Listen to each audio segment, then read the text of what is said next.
this opinion of WHO for occupational medicine teaching. So, your time. Okay, thank you very much, Mr. Chair, dear ladies and gentlemen, dear colleagues. Thank you very much for giving WHO the opportunity to speak at this event and to give the WHO perspective and WHO activities, which I believe will be informing the discussions that will be happening in the coming 2 days on teaching of occupational medicine. I will be presenting the WHO activities, which at the global level are led by Dr. Ivan Ivanov, who cannot be with us today, but he is sending his greetings and best wishes for the successful event. I will start with reminding few key policy documents which are framing the WHO activities in the area of occupational health, of health at work, and then we'll talk about some initiatives, activities, in particular in relation or triggered by COVID-19 pandemic, and activities and priorities for the future. So the first,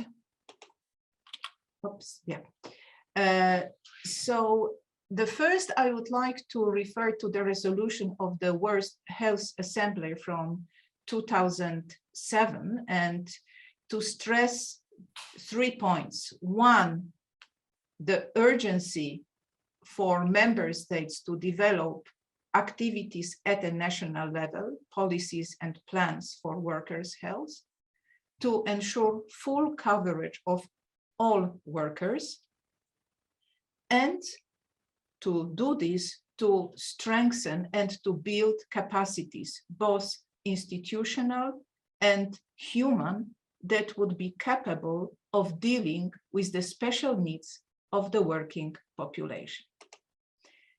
There is, of course, many more resolutions, decisions of the World Health Assembly, which are relevant for occupational health. Not going into details, just would like to mention that they either focus on specific health conditions like non-communicable diseases, mental health, deafness, hearing loss, or on risk factors and areas for interventions, physical activity, tobacco control, chemicals management. And I would also like to turn your attention that in this context, also the global strategy on health, environment, and climate change is mentioned, giving kind of a broader context for the work and for the activities to protect the health of workers, as well as decisions related to health of refugees and migrants, and 2 more recent focusing on health and care workers, and the global action on patient safety, which also has direct implications for health workers, and I will mention this a bit later. To continue with the key policy documents, I would like to turn your attention to 2 UN documents, one from 2018, a resolution of the UN General Assembly related to the prevention and control of non-communicable diseases, and the emphasis on promoting and creating working environments which are safe and healthy through implementation of occupational health measures.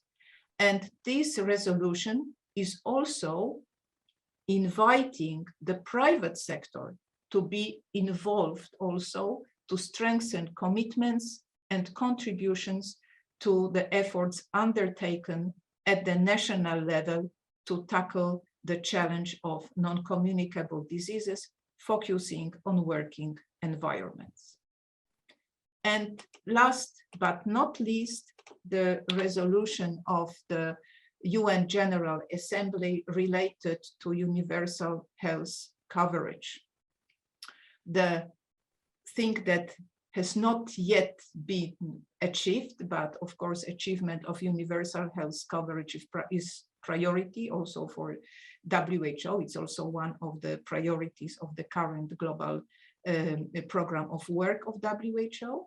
But again, speaking about the health of workers, there are two aspects. One, which is to scale up efforts to promote healthier and safer workplaces for all types of work and improve access to occupational health services.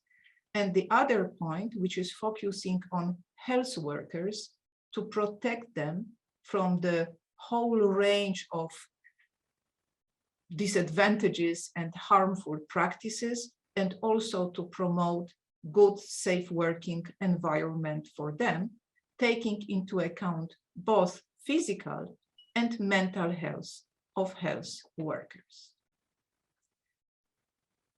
Thinking of this universal health coverage as the ultimate ambition relevant also for the health workers, this is a scheme that I believe for many of you is familiar, is these three dimensions of moving towards universal health coverage in general related to expenditures and the steps needed to both increase the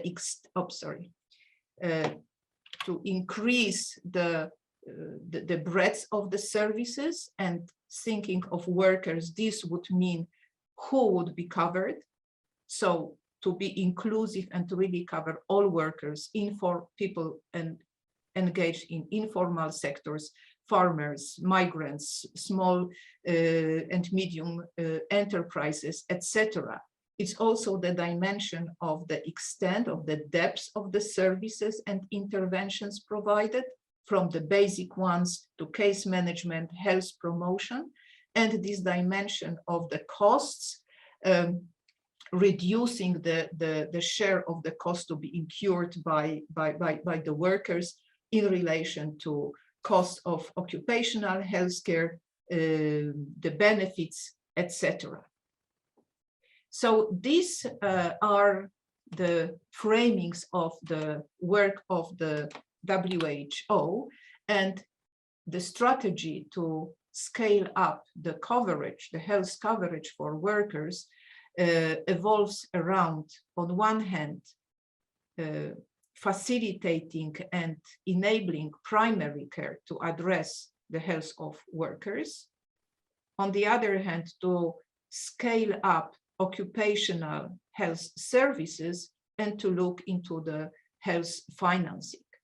For this primary care, to provide this service, it's critical that occupational health aspects are included both in the standards and clinical guidelines for healthcare professionals operating in primary care, and seeing this as this component of the people-centered care.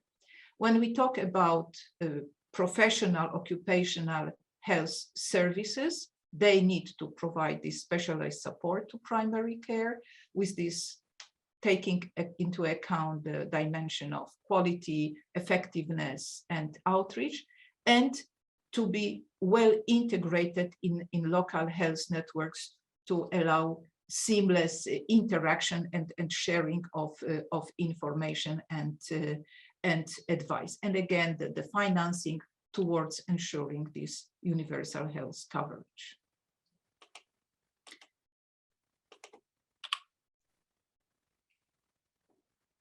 With this concept of people-centered care, these responsibilities of primary care providers that were mentioned a minute ago, of course, that requires adequate capacities in the primary care.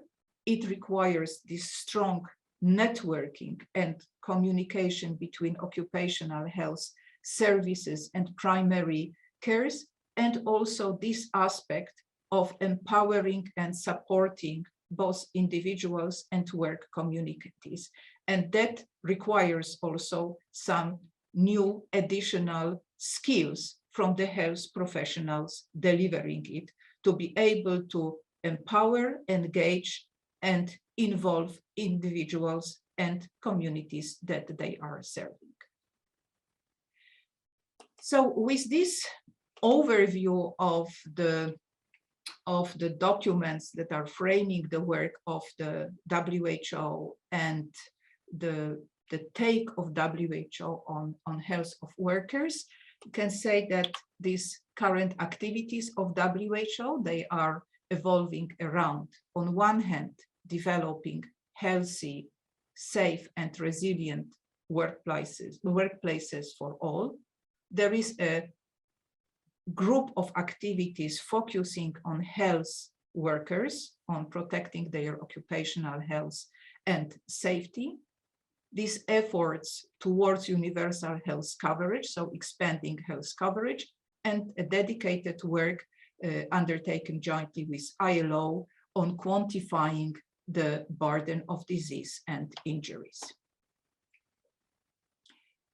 Moving now to this, what is happening and what are the current priorities of WHO following the COVID-19 pandemic. Of course, COVID-19 pandemic put tremendous strain on health systems, on health workers across the globe. And it also revealed the importance of strengthening the health systems to make them well prepared, to make them capable to respond and to be resilient to this challenge, but also to future challenges. And that includes also aspects of occupational health and safety of health workers. But COVID-19 also posed a lot of questions, challenges, and needs for rapid advice in relation to the work environment at large, in different types of work, in all types of work environments.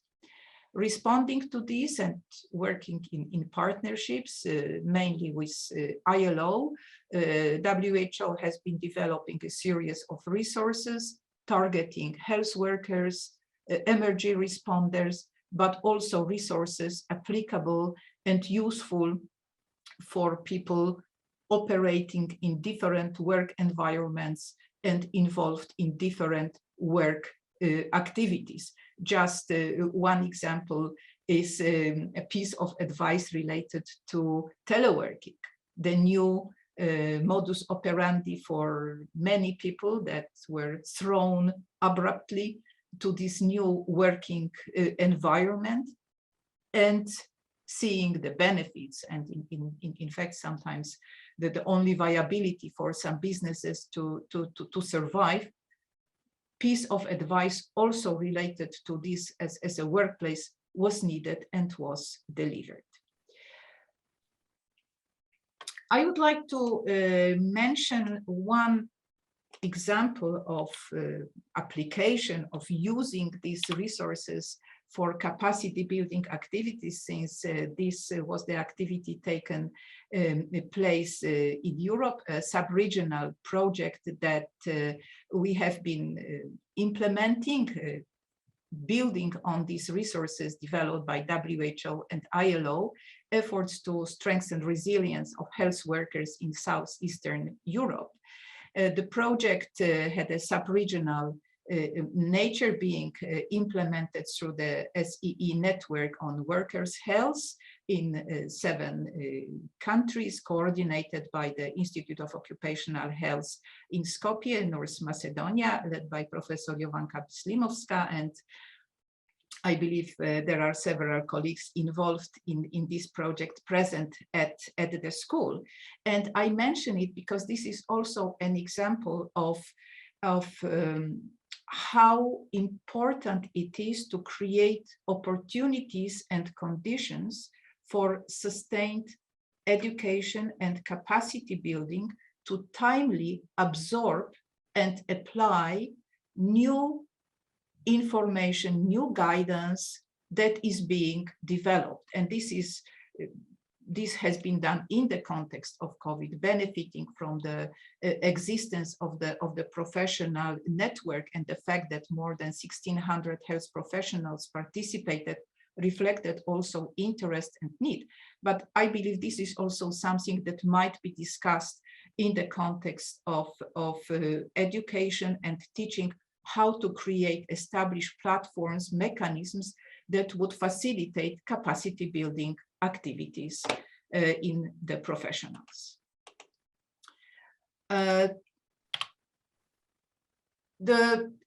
Of course, the COVID-19 pandemic and these activities pointed out to the need of taking care of health workers, and also linking in very closely with patients' safety. And in 2020, the World Patient Safety Day was dedicated to this, and emerging from this was the charter linking very closely the safety of health workers with the safety of patients. And again, this is the approach which is critically important, seeing the need for building synergies between the safety of the provider and the beneficiary of the health worker and patients. That implies the need for developing relevant national programs, and also providing the whole spectrum of initiatives and services that would effectively protect health workers from a range of risk factors, risk situations, taking into account both physical and mental and psychological well-being of health workers.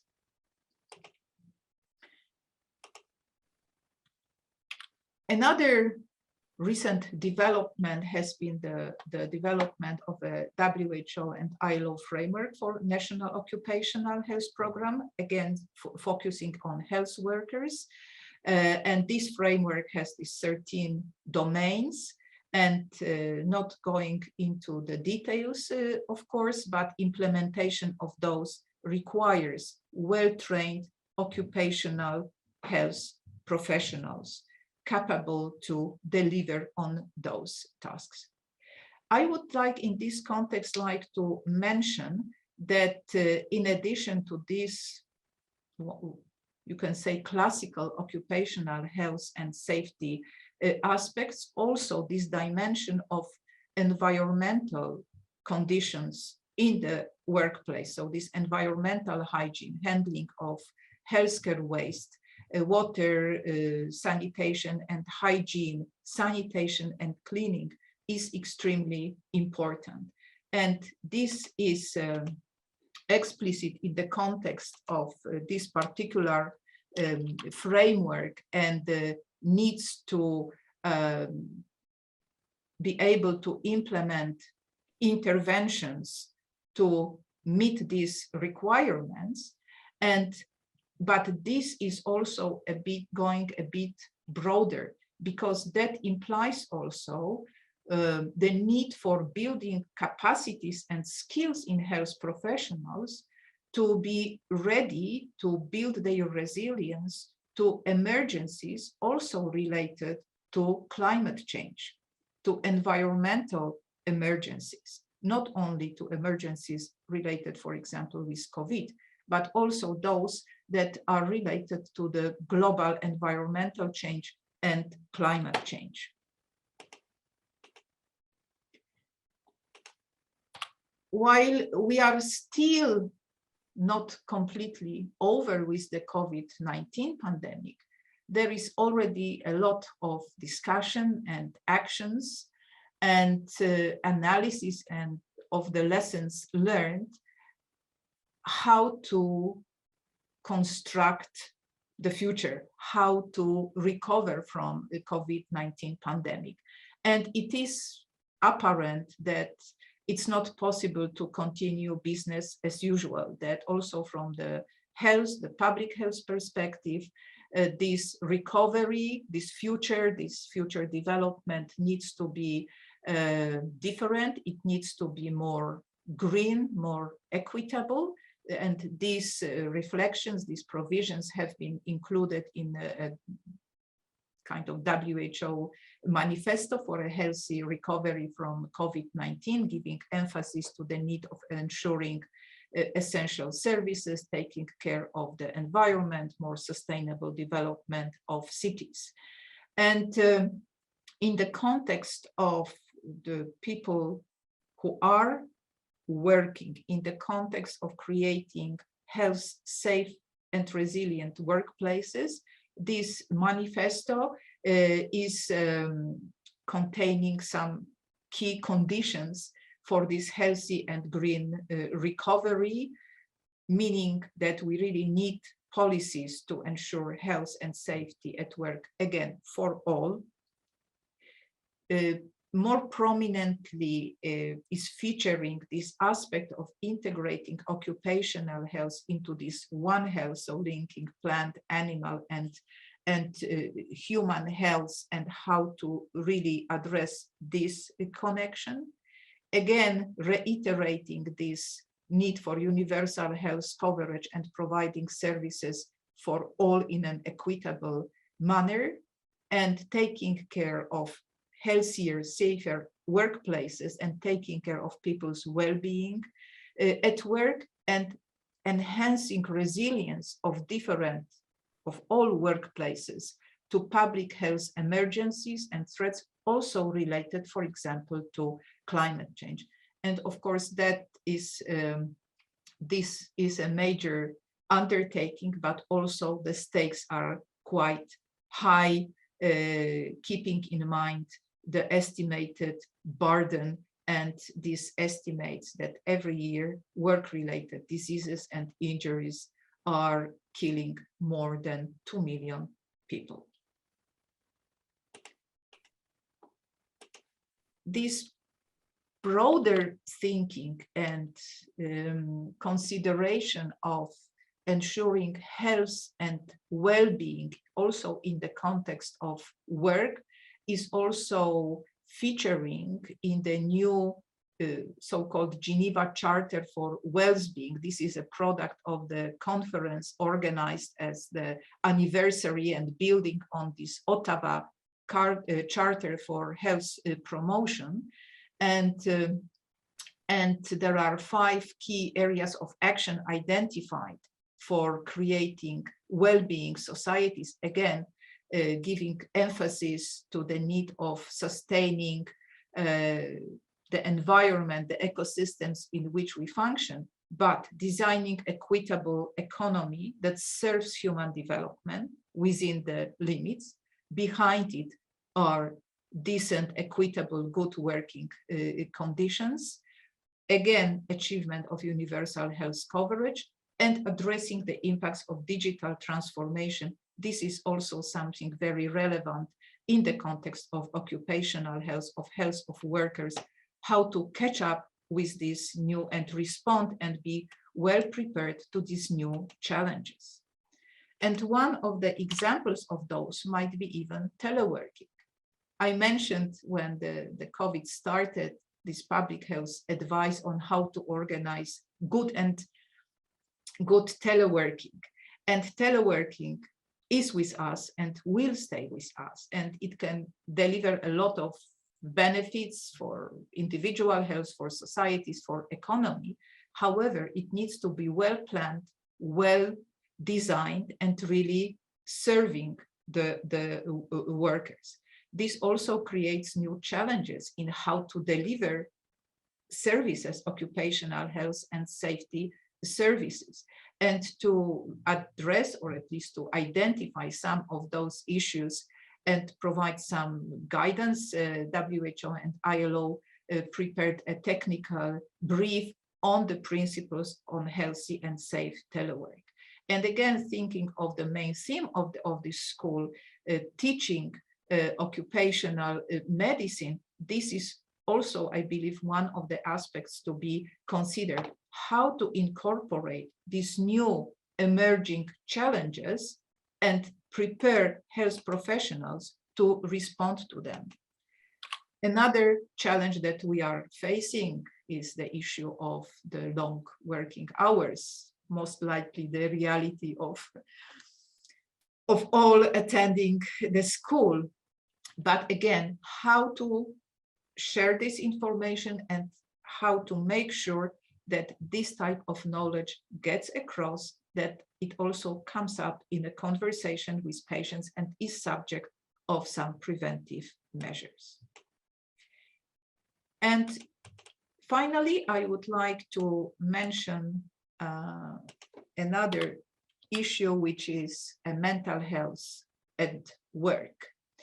This came across already several times in the policy frameworks, in activities related to COVID-19. And I realize it's obvious in this community to say that work can both protect or worsen mental health. And there are already some initiatives related to mental health, WHO action plan. This is also reflected in this strategy on health, environment, and climate change, in ILO recommendations, in WHO. Euro mental health is also one of the flagship initiatives of our regional program of work.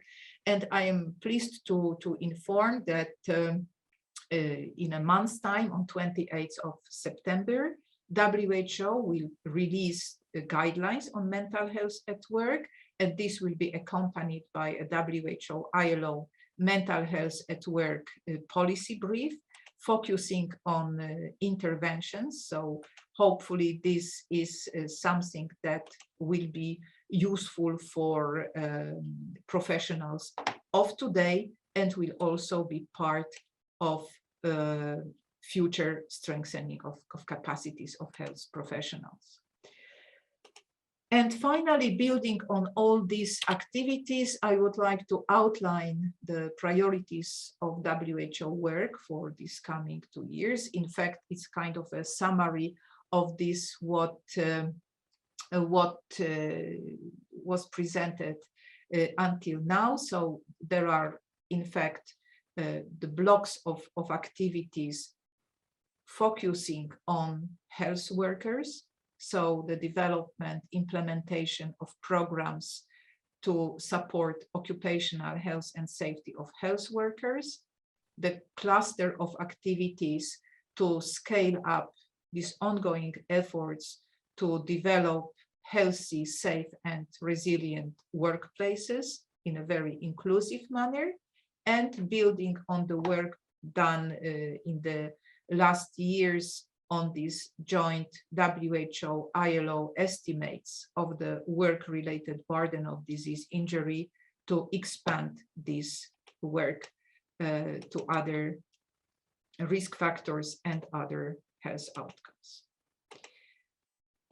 I would also like to mention and encourage making the use of the available capacity building tools available at the WHO website, including open training courses. It would also be interesting to hear back what might be the needs and interests in other capacity building resources to be developed, trainings, etc. They are available in several languages, so hopefully will be accessible to many colleagues. And with this, I would like to thank you for your kind attention. I hope that some of elements of this presentation of the WHO work will be useful and will fit the discussion in the coming days, and wish you a very good and fruitful discussions at the school. Thank you very much.